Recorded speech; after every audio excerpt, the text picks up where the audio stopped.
Good morning, everyone, and this is Friday, the 16th of November with Learn for Life news. A very chilly morning as the sun comes up over North London, and I bring you all the EdTech news for the morning. Okay, now today I've got certain words banned in my broadcast, interesting, which I notice I use a lot, and I'm going to try and get rid of the ers and the ums. Let's go straight into what the news is today. We're going to talk about TeachMeets. We're going to talk about an amazing robot site. We're going to talk about the different BCS documents that have been released yesterday about the EBAC and why computer science should be in it. And we're going to look at an interesting site taking Michael Gove's claims of the soft bigotry of low expectations on full blast. So let's move straight into the show, and you can get all the information on the show if you go to bit.ly/l4lnews16-11-2012. You can get us on MixLR, Mixcloud, Audioboo, and you can also get us on YouTube when the videos finally get up. Also go to the L4L site, Learn for Life, l4l.co.uk.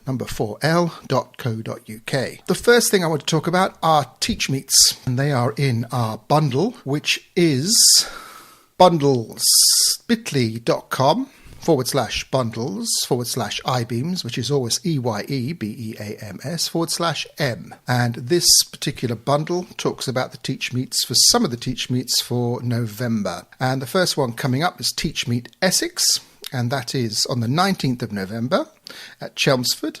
They've just released 50 additional tickets, so it shows how many people are going along. That's 200 people. Where is it? It's at King Edward VI Grammar School in Broomfield Road, Chelmsford, Essex. And there's a URL, http://kegs.org.uk. You can download a PDF poster if you go along to this particular URL, which is bit.ly/_Essex, and you'll be able to see the different people presenting. There'll be Martin Burrett at ICT Magic, Catherine Evans at Catherine Wiki, talking about Google Drive, Richard Millwood talking about Back to the Future, Andy Neal using Solo in the classroom, Mark Allen talking about the Seven Nation Army, Jonathan Furness talking about Raspberry Pi, Diana Lorillard, which I'm amazing. She's actually turned up to one of these things, a pedagogical patterns collector. Sorry, Diana, if I came across badly there. Tom Sherrington, head teacher guru, co-construction, student-led teacher learning. Christopher Waugh, Edutronic, net, student-teacher blogging. James Abela, James, the joy of SketchUp. Namish Gohill, at Show My Homework, Software is Eating Education. Danny Nicholson, Danny Nick, Student Voting and Assessment. Really, really, really interesting lineup there. And that is on the 19th of November at Chelmsford. And you need to go to bit.ly/TeachMeet Essex. Next one is TeachMeet ACE 1. This one is an ACE Science TeachMeet, and this is on Tuesday, the 20th of November. I've not put all these in exact date order, so this is the second of two TeachMeets Sciences. This is TeachMeet Science, ACE Science TeachMeet, 5:30 to 7:15, Tuesday, 20th of November. Where is it? The Towers Convent School, Henfield Road, Upper Beeding, West Sussex, BN 443TF. It is 5:30 onwards, and there's a couple of people presenting there, and that is bit.ly/TMASE1. TMASE1. Okay, now your TeachMeet, your other TeachMeet, TeachMeet AS2. The second one is St. Helens TeachMeet. That's another ACE Science TeachMeet, and this is at St. Helens School, Eastbury Road, Northwood, HA6 3AS, and that's Monday the 19th of November. If you go along to bit.ly/TMASE2, you'll be able to see all the details of that. The contact person there, people there are James Salmon and Francis Evans. So go along to TMASE2. That's with the bit.ly prefix, obviously. Now, the next bit, the most interesting bit of the program for me this morning, is a lovely resource I've found, which is bit.ly.com. So it's bit.ly/bundles/ibeams/L. It's all about a teacher site to do with robots. Now, I was looking around yesterday on different conversations on Twitter. I sort of eavesdrop. Twitter is a wonderful place to eavesdrop on people's conversations. And one of the conversations was going on at a conference. I forget which one it is. And someone dropped this site into the discussion.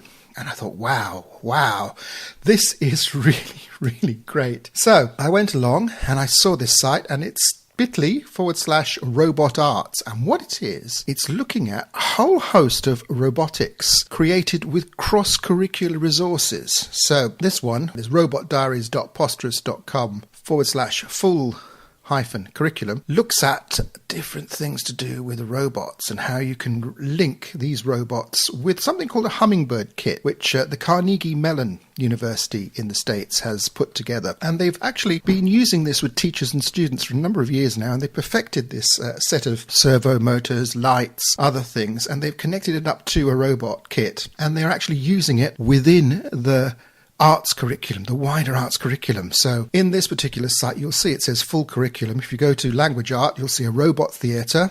And if you go there, you've got a scribe document telling you how they did it. They've got the planning documents.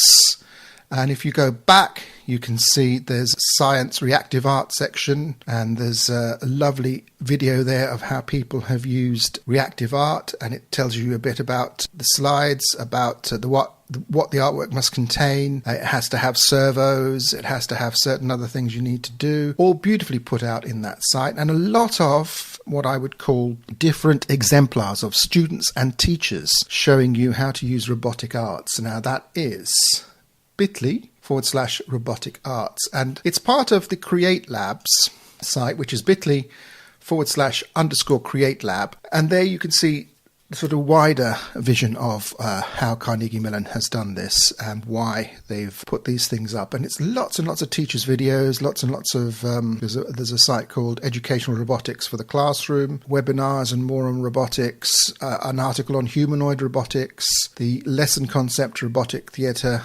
update, and some people put up their updates of their their robotics kit. And lastly, in that section, I want you to go along to bit.ly/_hummingbird, and that talks about the Hummingbird's robotics kit, which is $199, but you'll see a little video there, and you'll see the different components that are in it. And what's interesting about this whole robotics site and the Hummingbird, which I think should come over here because it's quite a nice little concept, is that it is context based. I think it would appeal more, in my opinion, it would appeal more to girls because it's got and I'm not in any way putting down girls, but you know, the reality is girls do not go out there and do stuff like this. Here you can have a contextual base, a narrative base, as we were talking yesterday, different narrative ways in to using kit and robotics. And I think narrative is the way in for those people who aren't techie. Story. We love story. We love ways into the different stories that we tell of our culture. And to do this using robotics and cross-curricular through the arts is a way forward, I would suggest. And that leads me on next to the next section, which is bit.ly.com bundles/ibeams/N. Now, this is a statement made by Academy of Computing, the BCS, yesterday, talking about computer science in the EBAC. And they have issued a report, a document, talking to the Secretary of State, tackling him head on, saying, look, why don't you put computer science into the curriculum? And so that's bit.ly/BCSE-BAC1. BCSE-BAC1. And the main recommendations and the findings of the report are computer science should be included as an optional subject within the EBAC, and a new computer science EBAC certificate should be developed as soon as possible. Computer science is a distinct science and engineering discipline which, when realised as an appropriate Key Stage 3 and 4 curriculum, equips pupils with the core knowledge, competency and capabilities. There are new GCSE qualifications in computer science that could easily qualify for inclusion in the EBAC. EBAC was created precisely in order to incentivize schools to offer and resource subjects that the government considers to be important, and many other things. And there's a big push now from BCS. And to read the actual PDF, you have to go along to bit.ly/BCS-EBAC 2, and this has been written up by a whole host of people: Professor Alan Bundy, University of Edinburgh; Andrew Eland at Google; Professor Anthony Finkelstein at University College; Bill Mitchell, BCS; Carrie Hartnell at Intellect; Claire Riley at Microsoft; David Brabham, co-founder of Raspberry Pi; David Harper of Google; Ian Livingstone of the Next Gen Skills; John Laser. You get the idea. And basically, BCS is pushing now for computer science to be included in EBAC. Michael Gove, why not? Why are you not doing this? Is it because you have got a phobia about technology? Come on, pull your finger out, man, and get on with it. Put it in there. Okay, now, the last spot today is the Gove spot. This is a fascinating site, a document prepared by Laura McInnery, who's policy development partner for IKM, which is the site, ikm.org.uk. And she tackles head-on Michael Gove's claim that there is a soft bigotry of low expectations from teachers when they're doing assessment of their pupils. Now, she takes this claim on and she makes a few suggestions and a few sort of very laser-sharp empirical looks at what could be done to back up these claims, because she says it's fair and well, if this is happening, if teachers are being racist through their marking, unconsciously or consciously, they're spoiling the life chances of pupils. I'll quote from her article. It says, if Michael Gove's implied claim that teachers undermark student-controlled assessments due to the soft bigotry of low expectations is true, then the issue must be tackled head-on and tackled quickly. She said, systematic racist bias in the marking of GCSE assessments should be simply unacceptable. And if Gove really wants to change his prejudice, and instead of relying on search, which showed a mismatch between test scores, and a teacher's general evaluation of ability in a subject, he should now commission researchers to run data that will show if the same mismatch actually occurs in the teacher marking of controlled assessments. And she goes on to say, there are likely many ways to test for this bias, and here's a simple test for which the data is readily available. Use exam board data to determine which schools had out-of-tolerance controlled assessment marks due to undermarking, and determined via statistical testing if these schools have a significantly more ethnic minority students than schools who either marked within tolerance or who overmarked. So that if sisters systematically undermark ethnic minority students, then one would expect to see schools with high levels of ethnic minority students overrepresented in the undermarking category and underrepresented in the overly generous category. And she's got a couple of caveats in there, and she talks about the sort of CMPO Bristol study, which was used to support Gove's point, and she said, this is easily done. Well, it's not easily done, actually. Yes, she says it's quite hard to pull that data in, but once you've got that data, you should be able to back your claim up, yes or no.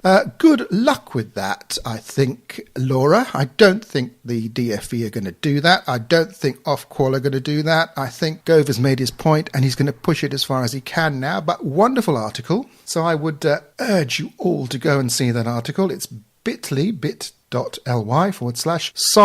bigotry claim, and that's by Laura McInerney, and she really does nail the whole soft bigotry claim, and I will leave you with that thought as you go out to your classroom today. It's the weekend. Don't work too hard. Try and get along to a teach meet, or try and actually relax and do some preparation that's constructive and will bring your students' progress further on throughout the year. Remember, the learning is for life, not just for Ofsted, and I'll leave you with that thought.